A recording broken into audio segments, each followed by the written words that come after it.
Bon, Monsieur le Président, mes chers collègues, cette délibération, comme il a été dit, n'appelle pas de vote. Cependant, notre groupe souhaiterait formuler évidemment quelques commentaires. Sur le plan financier, seule la SEM du Rieucourt a attiré notre attention.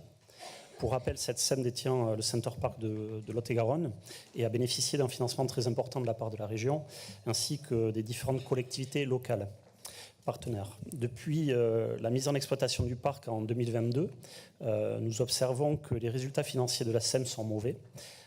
Perte de 1,2 million en 2022 et à nouveau 1,2 million en 2023. Et les quelques informations fournies, qui nous semblent insuffisantes dans le rapport, nous indiquent que le niveau d'activité semblerait pour l'instant insuffisant pour atteindre le seuil de rentabilité de la structure.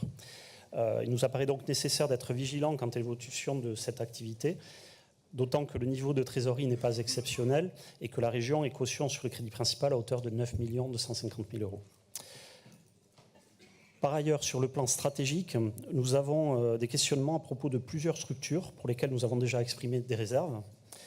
Il s'agit d'abord des SEM détenant les Center Park, Lot-et-Garonne et Haute-Vienne. Le modèle de développement qu'elles proposent nous paraît douteux, tant sur le plan des montages financiers que du modèle touristique en vase clos ou encore sur le plan environnemental.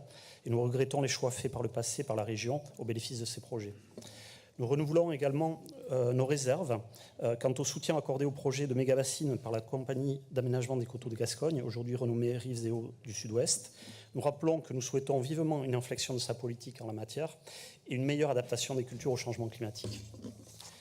À ce propos, comment ne pas évoquer la situation des stations de ski de la région qui sont frappées de plein fouet par ce phénomène. La compagnie des Pyrénées sait qu'elle doit réinventer le modèle économique pour les stations de ski qui sont sous sa gestion. Toutefois, nous ne voudrions pas qu'elle s'inspire de trop de la station d'Artoust et en particulier de sa piste synthétique qui n'a de vert que la couleur. Enfin, je terminerai cette intervention en renouvelant les remarques de ma collègue Anne-Laure Bedu concernant la route de l'Isère. En finançant directement un parc d'immobilier d'entreprise, la région agit en dehors du champ de ses compétences, en l'occurrence celle de la métropole. Et c'est d'autant plus étonnant que la région a dû procéder à plusieurs recapitalisations successives de la SEM en peu de temps. À l'heure où l'on cherche à faire des économies, peut-être y a-t-il là une piste, cette fois, intéressante à suivre, à méditer. Voilà mes chers collègues, Président, je vous remercie de votre attention.